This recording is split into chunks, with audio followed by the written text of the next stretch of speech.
Lama tidak jumpa denganmu, hati ini sungguh sangat rindu kepadamu. Hai murid-muridku, kapankah bertemu?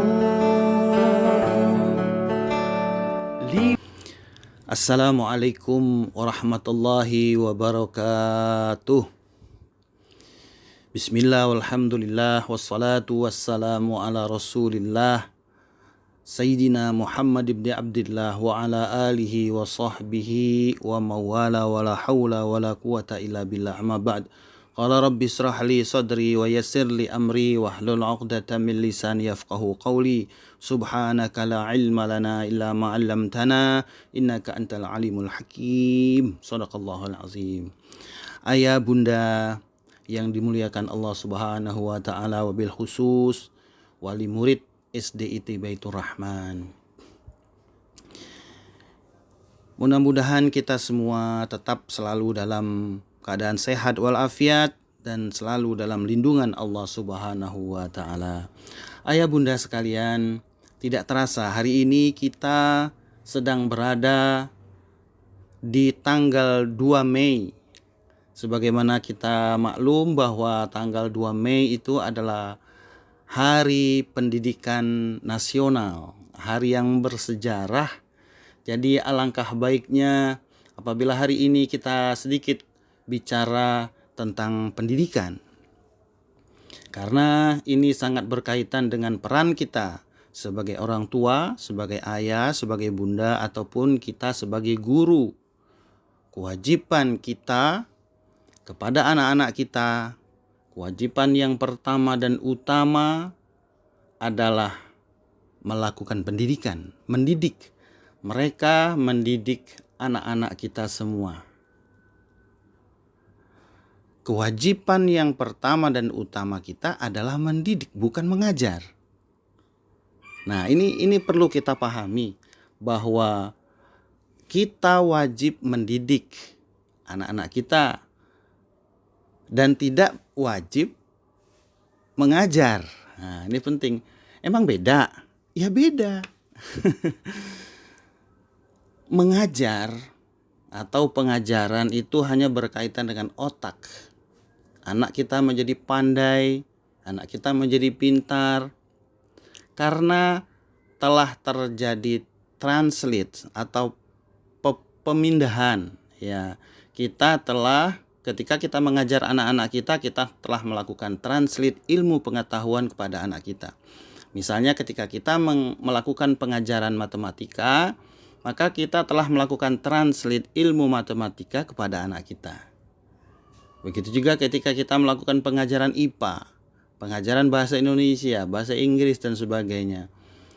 Sehingga apa yang kita ajarkan itu berarti kita telah melakukan proses translate, pemindahan ilmu pengetahuan kepada anak kita. Jadi sasarannya adalah otak saja. Sedangkan pendidikan itu tidak hanya otak.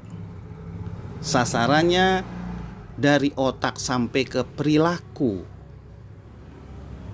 Nah, maka akan sangat jelas terlihat anak yang dididik dengan baik akan nampak terlihat indah. Terlihat indah. Dari mana indahnya? Keindahan itu terlihat dari tutur katanya yang lembut, sikapnya yang sopan santun, akhlaknya yang indah, karakternya. Itu semua gambaran dari perilaku anak yang terdidik dan anak yang tidak terdidik. Makanya Rasulullah mengatakan bahwa beliau mendapatkan pendidikan yang terbaik. Rasulullah itu dididik dengan didikan yang terbaik. Siapa yang mendidik Rasulullah? Rasulullah bilang, "Addabi Rabbi fa'ahsana ta'dibi." Kata Rasulullah, telah mendidik aku, Tuhanku telah mendidikku, sehingga hasil didikan pada diriku adalah hasil pendidikan yang terbaik. Maka Rasulullah, kalau kita simak dari hadis ini, dididik langsung oleh Allah. Inilah gambaran bahwa pendidikan itu wajib, penting. Tanpa dididik, nah kita manusia disebut al-hayawanun natik, hewan yang berpikir. Nah, manusia itu dia bisa berpikir kalau dia mendapatkan pendidikan yang baik.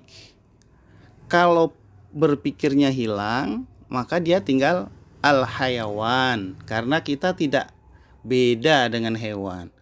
Kita makan, kita minum, kita tidur dan sebagainya sebagaimana hewan, kita juga melakukannya. Maka yang membedakan kita hanyalah an-natik.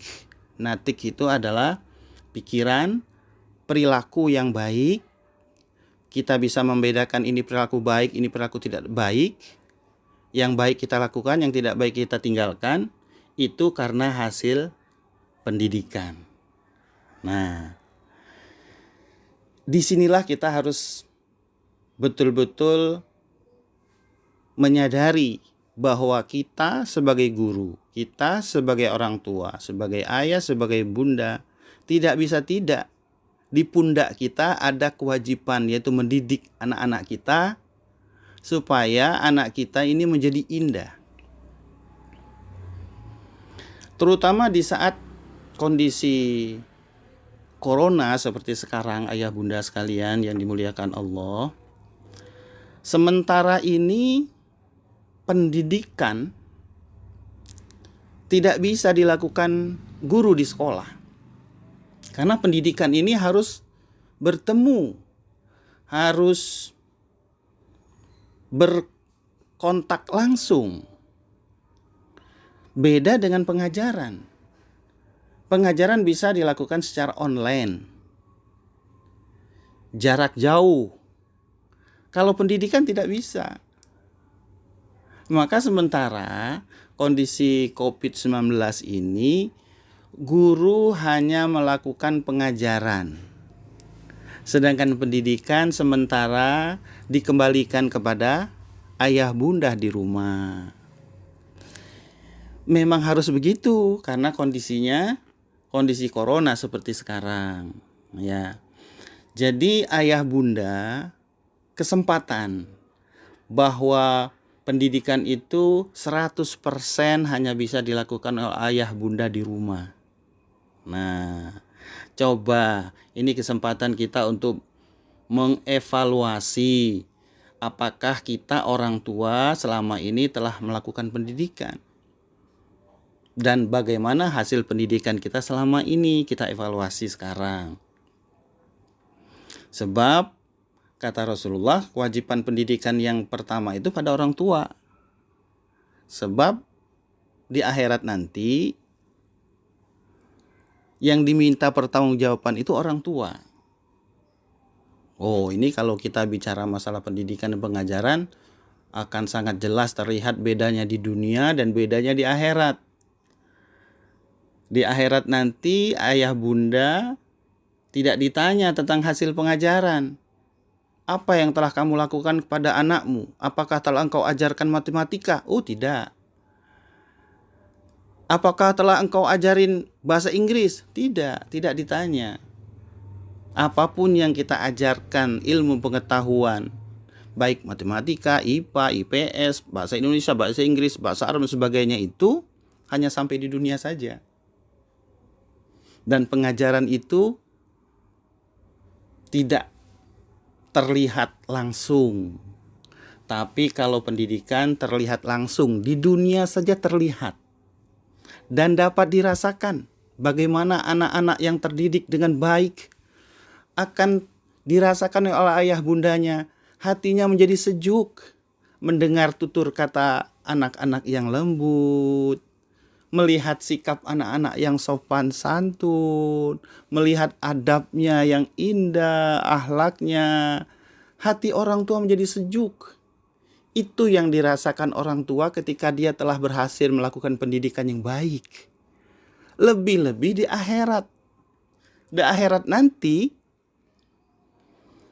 ayah bunda akan merasakan kenikmatan yang luar biasa karena telah berhasil mendidik anak-anak. Ya, ini nanti akan jadi pembahasan tersendiri bagaimana anak yang telah kita didik dengan baik di akhirat nanti. Sebab Rasulullah banyak bercerita.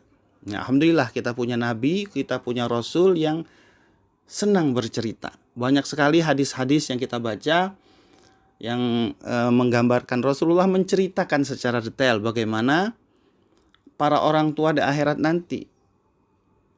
Ada anak yang sangat mengagetkan, ya, kaget yang menggembirakan.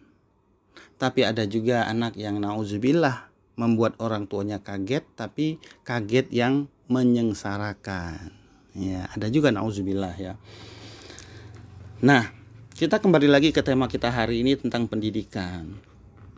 Bagaimana pendidikan yang telah kita lakukan selama ini? Apakah kita betul-betul telah merencanakan pendidikan kepada anak-anak kita? Apa mungkin kita sambil jalan atau sambil lalu melakukan pendidikan yang tidak begitu ditarget, tidak begitu direncanakan? Ya. Misalnya saja ini ayah bunda sekalian, hal-hal kecil, misalnya minta tolong, ya, minta tolong, nak, tolong ambilkan ayah air minum. Nak, tolong ambilkan bunda pisau di dapur, misalnya. Ada kata-kata tolong. Ini sepertinya sepele, tapi ini aspek pendidikan. Ya.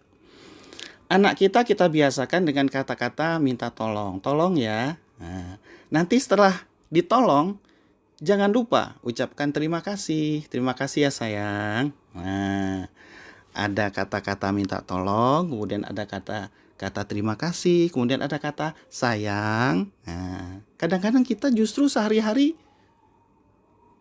jarang menyebut anak kita, menyebut anaknya, menyebut namanya, karena sering kita ganti dengan kata-kata sayang. Sayang, coba kemari sebentar. Nah, padahal namanya Fikri. Kita tidak bilang, Fikri sini dulu sebentar.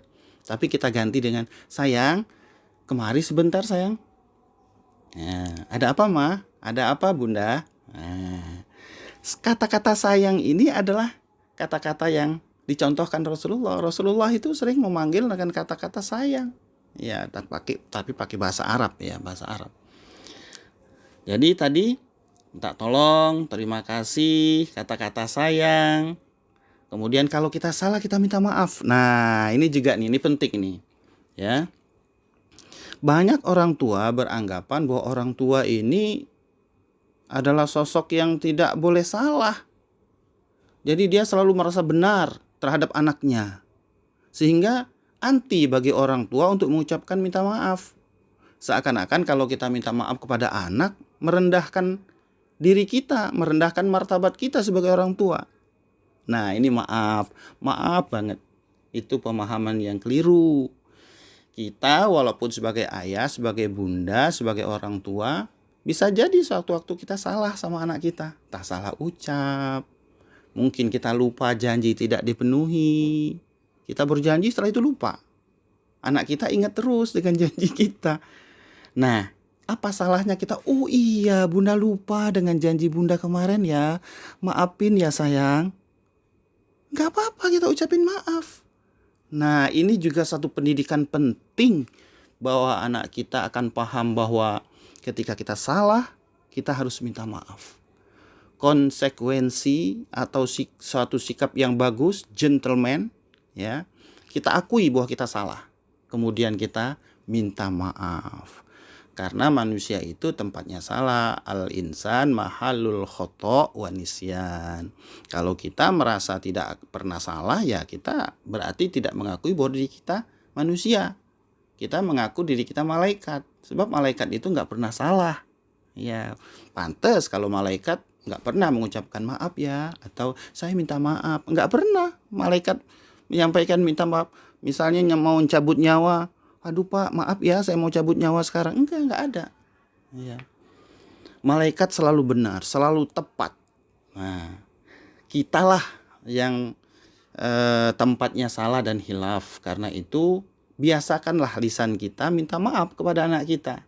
Sehingga anak kita pun akan minta maaf kalau dia salah kepada kita. Kemudian kita lewat misalnya anak-anak kita sedang bermain, lalu kita lewat, kita bilang permisi ya nak, permisi ya sayang. Sehingga anak-anak kita mengerti bahwa lewat di depan orang rame atau di depan orang lain itu butuh sopan santun. Ucapkanlah permisi sambil membungkuk gitu. Nah, kemudian kita penting juga membiasakan untuk melayani. Tapi sebagai orang tua kita jangan berlebihan melayani anak kita sehingga ada hal-hal yang sudah tidak pantas untuk dilayani sehingga kita senang melayani anak kita. Nah, ini bukan mendidik lagi. Kalau kita melayani anak-anak kita ini dengan satu pelayan yang berlebihan, ya. Yang berlebihan itu namanya memanjakan. Ini perlu juga kita jadikan renungan hari ini, bahwa betapa banyak orang tua yang tidak paham tentang pendidikan. Dia merasa bahwa dia menyayangi anaknya. Anak udah kelas 1 makannya disuapin, anak udah kelas 2 membuka bajunya dibukain, habis mandi pakai bajunya dikancingin. Dia merasa saya sayang sama anak saya. Padahal sebetulnya ini orang tua tidak melakukan pendidikan yang baik kepada anaknya. Dia melakukan melayani anak tapi berlebihan. Nah, kita melayani anak secara wajar. Selebihnya biarkan anak kita beri kesempatan untuk melakukan sendiri apa yang dia butuhkan. Ya, secara wajar juga. Kalau suatu saat perlu ditolong, maka kita tolong. Ya, kita tolong. Nah, melayani secara wajar ini juga akan memberikan dampak pendidikan yang baik. Anak-anak kita juga harus kita latih melayani kita, melayani ayahnya, melayani bundanya. Sebab kalau anak biasa dilayani secara berlebihan, dia tidak belajar bagaimana cara melayani. Mari kita lihat di sekitar kita, tetangga kita, saudara kita, teman kita. Anaknya yang dimanja, dia tidak bisa memberikan kebaikan kepada orang tuanya. Anak yang dimanja akan terus menuntut untuk selalu dilayani, selalu dimanja. Dan dia tidak bisa membalas melayani orang tuanya. Nah, karena apa? Karena pendidikannya keliru. Ya, ayah bunda sekalian, ini penting untuk kita renungkan. Nah, dalam hal mendidik, ya, apa yang diajarkan Rasulullah SAW? Rasulullah adalah sosok hasil didikan terbaik karena langsung dididik oleh Allah Subhanahu wa taala sesuai dengan pengakuan Rasulullah. Adabani Rabbi fa ahsana ta'dibi. Maka Rasulullah pun mengajarkan kepada kita bagaimana kita melakukan pendidikan. Nah, Rasulullah sangat menekankan pendidikan itu yang paling utama adalah pendidikan akidah. Pendidikan akidah, keyakinan. Karena apa? Karena akidah, ya, keyakinan inilah yang paling menentukan kualitas pendidikan manusia, ya, kualitas hasil didikan manusia. Orang yang dididik dengan baik, terutama masalah akidahnya, keyakinannya, maka selanjutnya dia seakan-akan telah memiliki satu modal, satu pegangan yang kuat di mana selanjutnya dia tidak akan bingung lagi. Sebab akidah, keyakinan itu adalah modal utama untuk mengarungi satu lautan. Hidup ini adalah lautan yang kita akan arungi dengan kapal. Satu saat akan terjadi, apapun yang terjadi bisa. Bisa terjadi badai, bisa terjadi hujan lebat, bisa terjadi angin kencang dan sebagainya. Maka modal yang utama itu adalah akidah. Akidah ini akan membuat ketenangan dalam kondisi apapun, dalam kondisi enak, dalam kondisi tidak enak.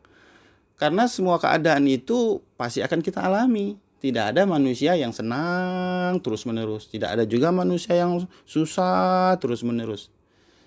Hidup seperti roda. Ya, kadang di atas, kadang di bawah. Orang yang enak tidak selamanya enak. Suatu saat dia juga akan mengalami sesuatu yang tidak enak. Maka akidah ini harus kita tanamkan sejak kecil. Nah, Ada satu cerita menarik ketika habis perang dengan Romawi. Ada seorang ayah ketemu Rasulullah, ya Rasulullah, ini udah sampai di Madinah nih, udah pulang ya. Anakku tidak ada. Seluruh pasukan sudah kembali ke Madinah, sudah sampai sudah tiba di Madinah. Tapi anakku tidak ada ya Rasulullah. Mungkin kalau kita bisa jadi kita coba cari informasi gitu ya. Cari informasi kemana anaknya. Kita cari temannya, coba tanya kemana kemari. Nah, tapi ketika itu Rasulullah bilang apa? Sudah, kamu pulang ke rumah, kamu dan istrimu perbanyak membaca la haula wala quwata illa billah. La haula wala quwata illa billah. Tidak ada kekuatan dan kemampuan kecuali hanyalah kekuatan Allah. La haula wala quwata illa billah. Pulanglah, ajak istrimu perbanyak baca ini. Coba kalau kita logikakan ya, ini anak belum pulang ke rumah baca la haula wala quwata illa billah. Enggak logis kan? Mestinya coba cari temannya, cari informasi sebanyak-banyaknya. Ya, siapa tahu di antara teman-temannya ada yang tahu di mana anakmu. Ya, secara logika biasanya kan begitu. Tapi ini Rasulullah tidak melakukan sesuatu yang logis, tapi sesuatu yang tidak logis, yaitu pulanglah ke rumah, ajak istrimu memperbanyak membaca la haula wala quwata illa billah. Akhirnya suami istri ini di rumah udah baca itu aja sampai malam. Ya, kira-kira jam 1 jam 2 malam itu tiba-tiba pintu rumahnya diketuk. Ketika dibuka, anaknya yang dia tunggu-tunggu itu pulang. Ayahnya kaget, loh, kamu dari mana? Kata anaknya, aku ketangkap musuh. Aku diikat dengan rantai yang kuat. Aku tidak bisa bergerak. Tanganku, kakiku diikat. Tapi tiba-tiba ketika malam sudah larut, kok ini besi rantai yang mengikat tangan dan kakinya tuh pelan-pelan longgar. Akhirnya aku bisa melepaskan tanganku. Aku bisa melepaskan kakiku. Loh, aku lihat mereka lengah. Maka kambing-kambing yang mereka miliki aku bawa. Maka ayahnya lihat di belakang anaknya ini banyak sekali kambing. Nah, masalah selesai. Tapi tidak perlu mencari informasi kemana-mana. Cukup tinggal di rumah baca la haula wala quwata illa billah. Ini salah satu pelajaran. Banyak sekali Rasulullah mengajarkan hal-hal yang ya sepertinya tidak logis ya sepertinya. Tapi ini menunjukkan bahwa hidup ini tidak selalu rasional. Ya. Banyak orang yang sangat rasional, apapun harus dipikirkan skala logis gitu. Tapi akhirnya stres. Tapi ada orang yang sepertinya tidak rasional, tapi hidupnya bahagia, tenang, banyak senyum, ceria ya. Jadi hidup ini sebetulnya sebagian besar tidak logis. Kenapa tidak logis? Karena berdasarkan keyakinan. Mungkin kita heran ada orang itu ketika dia melihat uangnya tinggal sedikit, uang yang sedikit itu diinfakkan, dia berikan kepada orang lain yang membutuhkan. Kita tanya, Ustadz, uangnya tinggal sedikit kok malah dikasihin orang? Kata Ustadznya, loh, kita ngasih orang itu memancing katanya. Memancing. Dengan kita kasihin ke orang, Allah akan kasih kita lebih banyak. Katanya begitu. Logis enggak? Kan enggak logis. Tapi, nah ini. Yakin yang begitu kuat kepada kekuasaan Allah, itu adalah hasil pendidikan. Kalau ada anak kita yang merasa ketergantungan kepada Allah luar biasa, saya yakin itu orang tuanya begitu. Ya. Kalau ada anak yang begitu bergantung kepada Allah, pasti orang tuanya kayak gitu. Karena itu hasil didikan. Ya, bergantung kepada Allah. Coba hal kecil saja nih ayah bunda. Air kita dari mana? Bisa jadi air kita mungkin dari sumur, kita sedot. Ya. Apakah berpuluh-puluh tahun kita sedot air sumur itu akan tidak akan habis? Bisa jadi satu saat habis. Ya kan? Air pump misalnya, kalau memang di rumah kita pakai air pump. Apakah air pam itu akan mengalir terus berpuluh-puluh tahun dengan lancar? Bisa aja satu saat pam itu mati. Atau pam itu terganggu, airnya jadi tidak jernih. Apapun dalam hidup kita ini sebetulnya semua bisa terjadi. Kita di rumah, mungkin kita pikir kita di rumah tidak akan kecelakaan. Tiba-tiba ada yang jatuh, pesawat jatuh menimpa rumah kita. Bisa nggak terjadi itu? Bisa terjadi kan? Atau ada angin kencang. Ada orang yang sangat hati-hati naik motor karena khawatir kecelakaan. Tiba-tiba ketika dia jalan di pinggir banget, ada mobil yang menabrak dia. Nah. Jadi mengapa Rasulullah mengajarkan pagi-pagi kita harus baca doa, zikir al-maksurat. Al-maksurat itu pagi-pagi kita telah menyerahkan diri kepada Allah. Berserah diri kepada Allah. Karena kita tidak tahu hari ini apa yang akan terjadi pada diri kita, tapi pagi-pagi kita sudah siap menyerahkan hidup kita pada Allah. Zikir al-maksurat yang kita ajarkan kepada anak-anak kita itu subhanallah luar biasa. Itu yang sering dibaca oleh Rasulullah. Ya Rasulullah, engkau adalah hamba Allah yang terbaik. Engkau kekasih Allah. Dosamu sudah dihapus. Engkau tidak punya dosa. Engkau sudah dipastikan masuk surga. Sebab Allah sudah berjanji bahwa engkau ahli surga Firdaus. Surga yang termulia, yang tertinggi. Tapi kenapa engkau mau repot-repot setiap pagi baca al-maksurat, baca doa. Sore-sore baca doa. Rasulullah itu apa saja selalu ajarkan kita doanya. Doa pakai baju, doa keluar rumah. Itu gambaran bahwa kita ini sangat bergantung kepada Allah. Segala-gala apa kita tergantung. Ketika anak kita sakit, ajarkan. Itu saat yang paling tepat untuk mengajarkan akidah. Doa sayang. Yang memberi sakit siapa? Yang memberi sakit Allah. Yang memberi kesembuhan Allah. Bukan obat, bukan dokter. Jadi hal-hal yang kecil-kecil kadang-kadang kita tidak sadar bahwa itu momen-momen pendidikan yang penting. Ya, ketika kita lapar, ketika kita makan, banyak sekali momen-momen pendidikan tentang akidah ini yang itu hanya bisa dilakukan ketika kita bertatap langsung, tidak bisa online. Ya, kira-kira inilah hasil evaluasi kita di Hari Pendidikan tanggal 2 Mei 2020 hari ini. Mudah-mudahan bermanfaat. Minta maaf kalau ada kata-kata yang kurang pas diucapkan. Ya, ini adalah satu kegiatan yang mudah-mudahan bermanfaat untuk kita semua. Terima kasih. Wabillahi taufiq wal hidayah wal afwa minkum. Wassalamualaikum warahmatullahi wabarakatuh.